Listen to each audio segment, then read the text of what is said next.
तुमच्या प्रमाणात या काय प्रॉब्लेम नाही. तुम्ही जेवढं रेग्युलर टाकतो ना तेवढं करा. अर्ध्या माझ्यामध्ये तेवढ्या बकेटमध्ये पाणी आहे तेवढं दोन थांबा.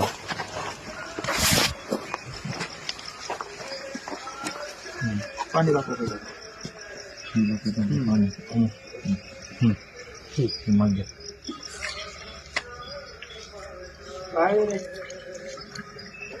ओके.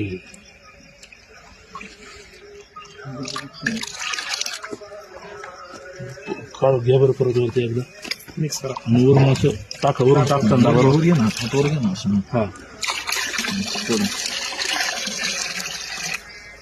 दीपक दूध झालं की बरं लक्षात येत नाही का तिथं बरं याचं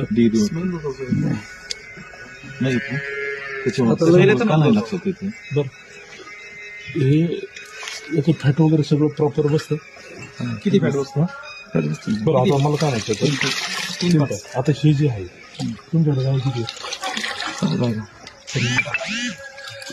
गाय किती 14 त्याच्या दुधावर वर्ष किती आहे आत्ताचं 9 आहे आपल्याकडे 9 आहे. बरोबर 9 आहे. सकाळी किती येते सकाळी प्रत्येकी समजा काही कमी जास्त 15 लिटर घेते गाय 15 लिटर घेते 15 9 135 आणि संध्याकाळची का फक्त सकाळची नाही दोन्ही टाइमचं 15 समजा एक गायचं 15 लिटर ओके. म्हणजे 100 देते बा थोडक्यात. मग त्या 100 मध्ये हे तुम्ही मिक्स करून देता की वेगवेगळं टाकता दूध संकलन करतात ना एकूण संकलन किती होतं हे सगळं एकत्रच करून टाकता तुम्ही.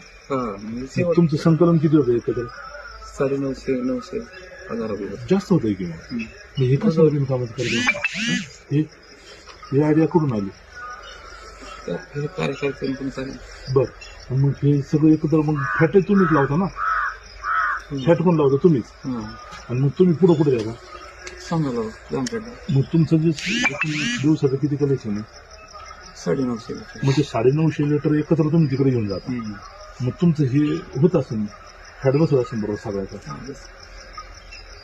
तर आता तुम्ही मग सांगितलं ते वाटा कोण ते माझं आणि हा ते मोठ्या भावाचं आणि बारक्या भावाचं मध्ये भावाचं तुम्ही सगळे मिळून हे एकत्र सिस्टीम चालवत नाही एकत्र नाही सेपरेट आम्ही सगळे माझं मी डेअरी सेपरेट चालू त्यांचं सेपरेट डेअरीचा फक्त विषय तुमचा आहे का हो बरं ठीक.